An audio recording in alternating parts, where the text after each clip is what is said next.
ሰላም ጤና ይስጥልን። የተከበራችሁ የጉራጌ ኒውስ ኔትወርክ ተከታታዮች የሰዓቱን ዜና አሁን ጀመረ። የጉራጌ ኒውስ ኔትወርክ አዲስና ወቅታዊ ዜናዎች በጀኒን በሁሉም አማራጮች አድማጭ ተከታታዮች ይደርሳሉ። እሱም በእነዚህ አማራጮች ዜናዎቻችን እንዲከታተሉ በአክብሮት እየጠየቅን ወደ ዛሬው ዜናዎች እናልፋለን። አብራችሁን ሁኑ። ቀዳሚውን በወልቂጤ ከተማ ህገወጥ ግንባታዎች አሁንም አለመቆሙን ተገለጸ። በጉራጌ ዞን ወልቂጤ ከተማ በልዩ ወረዳው የሚሰሩ ህገወጥ ግንባታዎች ተጠናክረው መቀጠሉን ተገልጿል። የቀቤና ወረዳ ልዩ ወረዳ እንዲሆን በሞሽን ተወስኖ ማዕከል ወሸርቤ እንዲሆን ቢነገርም በልዩ ወረዳው አመራሮች በከተማው ህገወጥ ግንባታዎች ያለ ከተማው ፍቃድ እየተሰሩ መሆኑን ምንጮች ለጄኒን ገልጿል። ከአንድ ዓመት በፊት በከተማው አበሮስ ትምህርት ቤት ጀርባ የሴክተር መስሪያ ቤት በሚል ህገወጥ የመሰረት ድንጋይ በልዩ ወረዳው አመራር መጣሉና በወቅቱ ግንባታው ትክክል አለመሆኑና እንዲቆም መደረጉን የሚታወስ ነው። ነገር ግን ምክንያቱ በውል ሳይታወቅ ግንባታው በቅርቡ እንደገና መቀጠሉን ጄኒን መዘገቡን የሚታወስ ነው። በወቅቱ የጉራጌ ዞንና የወልቂጤ ከተማ የጸጥታ ኃላፊዎች ግንባታው ለማስቆም ጥረት በሚያደርጉበት ወቅት መታሰራቸው ሚዲያችን ዘግቧል። በዚህ ወቅት ቦታው በቆርቆሮና በሽራ በማጠር ህገወጥ ግንባታው ያለ ማቋረጥ እየተሰራ መሆኑን የጄኒን ምንጮች አረጋግጠዋል። ከዚህ በተጨማሪ በከተማው በልዩ ወረዳው አመራሮች ፍቃድ ህገወጥ የንግድ ቤቶችና መኖሪያ ቤቶች በተለያዩ ቦታዎች እየተገነቡ መሆኑን ምንጮች ጨምረው ገልጸዋል። ከልዩ ወረዳው አመራሮች ጋር በመሆን ህገወጥ ደላሎች የከተማው እውቅና የሌላቸው የመሬትና የቤት ህገወጥ ሽያጮች አጠናክረው ቀጥሏል ተብሏል። በከተማው ይህን ሁሉ ህገወጥ ግንባታዎች እየተሰሩ በጉራጌ ዞን በጀት በወር በሚሊዮን የሚከፈለው ኮማንድ ፖስት ሲያቆም አይታይም ተብሏል። ይልቁንም የጉራጌ ዞንና የከተማው የጸጥታ አባላት በነጻነት ህገወጥ ግንባታዎችና ሌሎች አላስፈላጊ ተግባራት እንዳይቆጣጠሩ እንቅፋት መሆኑን ይገለጻል። በህዝቡ ዘንድ ግርታን የፈጠረው በልዩ ወረዳ የሚሰሩ ህገወጥ ግንባታዎች በዚህ ወቅት ካልቆሙ በሂደት ሌላ ችግር የሚፈጥሩ ናቸው። የዞኑ ብሎን የከተማ መስተዳድር በሚመሩት ከተማ ውስጥ የሚሰሩ ህገወጥ ግንባታዎች እንዲቆሙና የከተማ የወሰን ማስከበር እንዲሆን እንዲሰሩ በህዝቡ በተደጋጋሚ ይጠይቃል።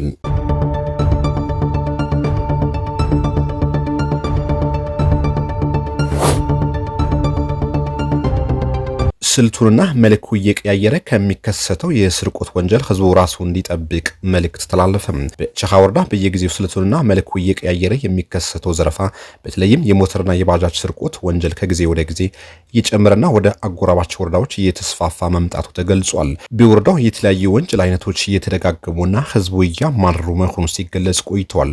አሁን ተሽከርካሪዎች ሳይቀር ማለትም የሞተር ሳይክል፣ ባጃጅ ስርቆት ወንጀል የሚፈጽሙ ግለሰቦች መበራከታቸው ተነግሯል። ወንጀል ፈጻሚዎች በጥፋታቸው ልክ ተጠያቂ እንዲሆኑ ለማስቻል እየተከናወነ ያለ ተግባር መኖሩም የወረዳው ፖሊስ ጽሕፈት ቤት የገለጸ ሲሆን ህብረተሰቡ የሚያደርገው ትብብር አጠናክሮ እንዲቀጥል አስታውቋል። የሞተርና የባጃጅ ባለ ንብረት የሆኑ ግለሰቦች አስፈላጊውን ጥንቃቄ እንዲያደርጉ ማሳሰቢያ የተሰጠ ሲሆን ከወትሮ የተለየ ነገር ሲያጋጥማቸው መረጃውን ለሚመለከተው አካል ጥቆማ ማድረግ ያስፈልጋልም ተብሏል። ከቅርብ ጊዜ ጀምሮ በወረዳው የሚስተዋሉ ተደጋጋሚ ወንጀሎች ለመቆጣጠር የሚመለከታቸው አካላት ተገቢውን ስራ እንዲሰሩም ተጠይቋል።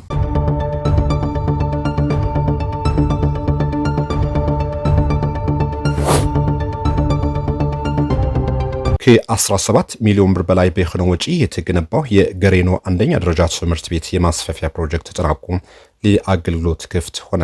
በጉራጌ ዞን ገደበናው ጉታዘር ወልኔ ወረዳ በበጎ አድራጎት ድርጅት በመንግስትና በማህበረሰቡ ተሳትፎ ከ17 ሚሊዮን ብር በላይ ወጪ የተገነባው የገሬኖ አንደኛ ደረጃ ትምህርት ቤት የማስፋፊያ ፕሮጀክት ተመርቆ ለአገልግሎት ክፍት መሆኑ ተገልጿል። በዞኑ በየዓመቱ የትምህርት ጥራት ለማረጋገጥ የተማሪዎች ውጤት ለማሻሻል መንግስት፣ ማህበረሰቡ፣ የተወላጅ ባለሀብቶችና አጋር ድርጅቶች ማስተባበር ከግማሽ ቢሊዮን ብር በላይ ሀብት በማሰባሰብ የትምህርት መሰረተ ልማት ለማሻሻል በርካታ ስራዎች እየተሰራ ይገኛል ተብሏል። ለትምህርት ተደራሽነቱ በተሰራው ልክ የተማሪዎች ውጤት ለማሻሻል እየተሰራ ያለው ስራም ይበልጥ ለማጠናከር ሁሉም ባለድርሻ አካላት የበኩላቸውን ድርሻ መወጣት ይኖርባቸዋል። በወረዳ የሚሰሩ የመሰረተ ልማት ስራዎች በተለይም የመንገድና የትምህርት ቤቶች ግንባታዎች በህብረተሰቡና በመንግስት ትብብር ተጠናክሮ መቀጠሉን ተነግሯል።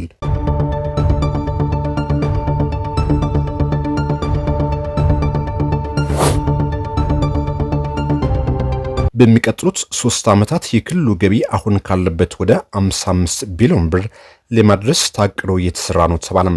በማዕከላዊ ኢትዮጵያ ክልል አርሶ አደሮች ለክልሉ ልማት ከ13 ቢሊዮን ብር በላይ ገዛ ማድረጋቸውን ርዕሰ መስተዳድር ዶክተር እንዳሻው ጣሰው ገልጿል። ይህን የተገለጸው ክልሉ ለታማኝ ግብር ከፋዮች የእውቅናና የሽልማት መርሃ ግብር ባዘጋጀበት ወቅት ነው። የንግዱ ማህበረሰብና የክልሉ አርሶ አደሮች የክልሉን ልማት በላቀ ደረጃ ለማገዝ እያደረጉት ለሚገኘው ጥረት ምስጋና ቀርቦላቸዋል። ታላላቅ ፕሮጀክቶችን በማቀድ ክልሉን የብልጽግና ተምሳሌት ለማድረግ የተሰራ መሆኑን የገለጹት ርዕሰ መስተዳድሩ በሁሉም ዘርፍ ተግባራዊ ለሚደረጉ ስራዎች ኢኮኖሚው የሚያመነጨውን ገቢ በአግባቡ መሰብሰብ እንደሚገባ አጽንኦት ሰጥቷል። በሚቀጥሉት 3 ዓመታት በሰባቱም ክላስተሮች መሰረታዊ የልማት ስራ እውን ለማድረግ የተሰራ ስለመሆኑም አመላክቷል። የክልሉን የምግብ ዋስትና ለማረጋገጥ የተጠናከሩ ስራዎች ተግባራዊ የተደረገ መሆኑንና የአገልግሎት ደረሰኝ በአግባቡ በመሰብሰብ ከደረሰኝ ገቢ በየዓመቱ እስከ 3 ቢሊዮን ብር መሰብሰብ እንደሚቻል ተጠቁሟል። በሚቀጥሉት 3 ዓመታት የክልሉ ገቢ አሁን ካለበት ወደ 55 ቢሊዮን ብር ለማድረስ ታቅዶ እየተሰራ እንደሚገኝም ርዕሰ መስተዳድሩ አስታውቋል።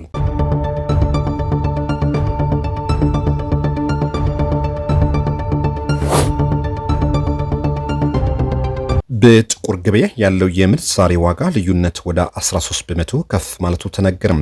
በኢትዮጵያ ተግባራዊ እየተደረገ ካለው አጠቃላይ የማክሮ ኢኮኖሚ ማሻሻያ ማዕቀፍ ውስጥ ዋነኛ የሆነ የውጭ ምንዛሬ ተመን በገበያ እንዲወሰን የማድረግ ሂደት አሁንም በተለያዩ መዋቅራዊ ችግሮች ሳቢያ ተግዳሮት እየገጠመ መሆኑ ተጠቁሟል። በተለይም በባንኮችና በትይዩ ገበያ ወይም ጥቁር ገበያ መካከል ያለው የዋጋ ልዩነት በቅርብ ሳምንታት ውስጥ ወደ 13 በመቶ ከፍ ማለቱን ተመላክቷል። የዓለም አቀፉ የገንዘብ ድርጅት IMF እንዳስታወቀው ከመስከረም እስከ ጥቅምት አጋማሽ ድረስ ባለው ጊዜ ውስጥ በይፋዊ የባንክ ተመንና በጥቁር ገበያ መካከል ያለው ልዩነት ከ10 በመቶ በታች ወርዶ የነበረ ቢሆንም አሁን ግን ልዩነቱ በድጋሚ ያገረሸ መምጣቱን አመላክቷል። ለዚህም እንደ ዋና ምክንያት የተቀመጠው የኢትዮጵያ ብሔራዊ ባንክ ከፍተኛ መጠን ያለው የውጭ ምንዛሬን ከጨረታ ውጪ ለኢትዮጵያ ንግድ ባንክ መሸጡ ነው ያለው ድርጅቱ። ይህም የምንዛሬ ተመኑ በገበያ ውስጥ ያለውን ትክክለኛ የፍላጎትና የአቅርቦት ሁኔታም እንዳያንጸባርቅ አድርጎታል ተብሏል።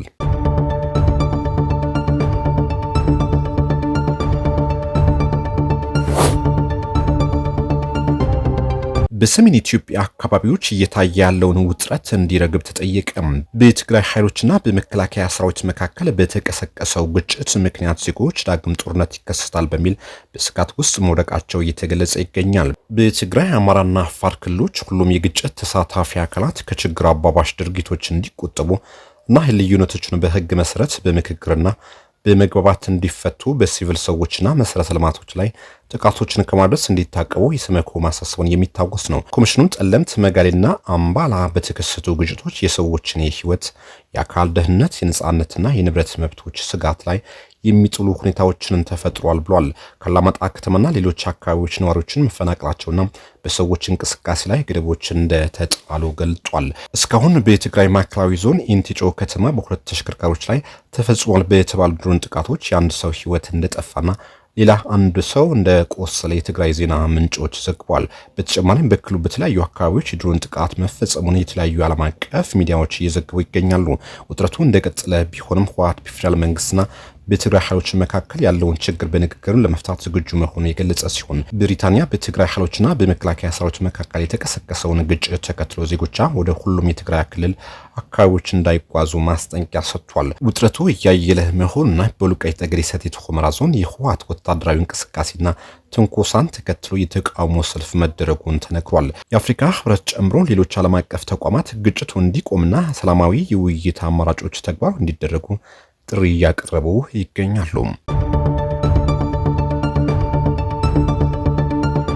የተከበራችሁ የጉራጌ ኒውስ ኔትወርክ ተከታታዮች ለሰዓቱ የነበሩን ዜናዎች እነዚህ ይመስሉ ነበር። ቆይታችሁ ከጄኔን ጋር ስለሆነ እናመሰግናለን። መልካም ጊዜ